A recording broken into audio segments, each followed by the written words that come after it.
शुरू अल्लाह के नाम से। नाज़रीन किराम सलाम अलैकुम।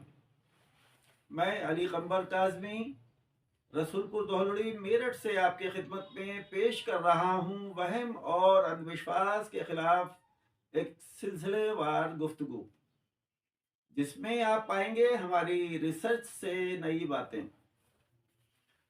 आज की गुफ्तगू भी अल्लाह की कुदरत और उसके इख्तियार पर ही मरकूज है, मगर पहले कुदरत व इख्तियार से पहले इसकी अल्लाह की सल्तनत की लामहदूद इरादे को समझने की कोशिश करते हैं। वलिल्लाहिल मुल्कुस समावाति वल अर्ज़, अल्लाह सुबहाना ही तमाम आसमानों और ज़मीन का हाकिम है। मैंने अपनी 27वीं क्लिप में आपकी तवज्जो ज़मीन की वसअत और उसकी इस यूनिवर्स में हैसियत की तरफ तवज्जो दिलाई थी। आज ज़रा ज़मीन से ऊपर चलने की कोशिश करते हैं।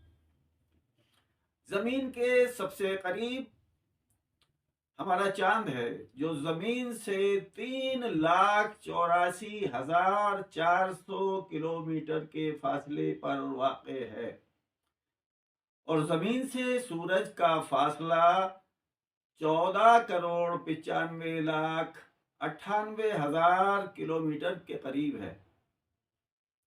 अब ज़रा उन 5 सितारों का भी ज़मीन से फासला देख लें,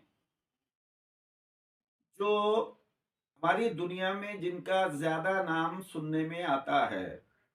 इनमें एक सितारा अतारुद है, जो सूरज से 3,07,00,000 किलोमीटर दूर है। अब जरा गौर फरमाएं और जमीन से अतारुद की दूरी को जोड़ें तो वो 18,59,08,000 किलोमीटर बनती है। अब आइए दूसरे सितारे ज़ोहरा की जमीन से दूरी देखें। ये 4,10,00,000 किलोमीटर। एक और मशहूर सितारा जिसे मरीख के नाम से जाना जाता है, उसकी जमीन से कम दूरी 3,80,00,000 किलोमीटर है। एक बड़ा सितारा जिसे मरीख के नाम से जाना जाता है, वो जमीन से 73,90,00,000 किलोमीटर से भी ज्यादा है। ये चंद सितारे जिनकी दूरी का जिक्र हो रहा है। अब उनकी जिसामत का फर्क भी देख लें। हमारी जमीन, जिसकी गोलाई 4,75,017 किलोमीटर बताई गई थी, आज उससे सूरज 109 गुना बड़ा है। चांद जमीन का 1/4 है। अतारुद जमीन से आधा है। ज़ोहरा भी जमीन का 1/3 है।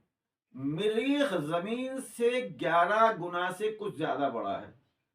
मुश्तरी तकरीबन जमीन से के आधा बराबर है। और ये चंद उन सितारों का जिक्र है जो नजूमी लोग अवाम की किस्मत और मुस्तकबिल के हालात से जोड़ते हैं।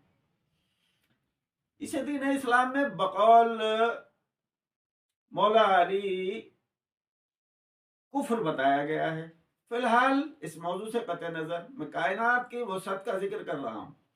हमारा निज़ाम शमसी, जो इस सूरज का खानदान भी कहा जाता है, इसमें हमसे मुताल्लिक एक चांद है जिससे हमारा इस्लामी कैलेंडर तय पाता है। मगर क्या आपको मालूम है कि इस निज़ाम शमसी में अभी तक हमारे चांद की तरह 350 चांद और तलाश किए जा चुके हैं। इस तरह अरबों खरबों सितारों में कितने सूरज मौजूद हैं, तलाश जारी है। अंधेरी रात में सितारों का जमघट, जैसे कहकशां, जिसको आकाश गंगा भी कहा जाता है और उसको अंग्रेजी दां गैलेक्सी कहते हैं, हमें ऐसा दिखाई देता है जैसे लातादाद सितारे आपस में जुड़े हुए हों, मगर ये सब एक दूसरे से लाखों लाखों मील दूर हैं। बादशाह अकबर ने बीरबल से सवाल किया था कि आसमान में कितने सितारे हैं, तो बीरबल ने जवाब दिया था कि जितने एक जवान भेड़ के जिस्म पर बाल होते हैं। मकसद ये कि इंसान बेबस है कि इनका शुमार कर सके। अलबत्ता जितना खालिक बताना चाहे उतना इंसान अपनी कोशिश से आने वाले वक्त में नए नए इंकशाफात करता रहेगा। इनमें अक्सर सितारे जो सूरज की तरह अपनी जाती रोशनी से चमकते हैं, सूरज से भी हजारों हजारों गुना बड़े हैं। ये सब तमाशाए कुदरत उसी हुक्म खालिक पर जारी व सारी है। कोई सितारा सैयारा अपनी तयशुदा चाल और हरकत से बाल बराबर इधर से उधर इनहराफ नहीं कर सकता। सब खला में महवे सफर हैं। हमें बचपन में जमीन से मुताल्लिक बताया जाता था कि यह गाय के सींगों पर रखी है, और जब गाय अपना सर हिलाती है तो ज़लज़ला आ जाता है। इसी तरह आसमान का शामियाना मशहूर था। बचपन में छतों पर चढ़कर इस शामियाने का शुरू और आखिर देखने की हमने बहुत कोशिश की, मगर हमें कोई इसका सिरा नजर ना आया। बाकी कल